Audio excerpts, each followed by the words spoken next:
भारताच्या अर्थव्यवस्थेत एक खूप मोठी संधी लपलेली आहे. ती म्हणजे MSMEचं डिजिटायझेशन. हा आकडा काय सांगतो तर भारतातील लहान आणि मध्यम उद्योगांमध्ये सॉफ्टवेअरचा किती कमी वापर होतो हेच. बघा, हा चार्ट सगळं स्पष्ट करतो. फक्त 5% जण सॉफ्टवेअर वापरतात, बाकीचे 95% नाहीत. म्हणजे तब्बल 63 दशलक्ष उद्योग. हेच तर आपल्या अर्थव्यवस्थेचा कणा आहेत. आणि त्यांचं योगदान जबरदस्त आहे. GDP, मॅन्युफॅक्चरिंग, एक्सपोर्ट्स सगळीकडेच. तरीही बहुतेक जण अजूनही मॅन्युअल सिस्टीमवरच अवलंबून आहेत आणि याचाच स्थान येतो.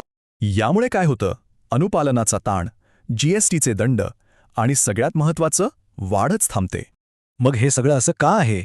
मुख्य अडथळे म्हणजे कमी जागरूकता आणि बदलाला होणारा विरोध. गंमत म्हणजे चुका दुरुस्त करायला जो खर्च येतो ना, तो सॉफ्टवेअर घेण्यापेक्षा जास्त असतो.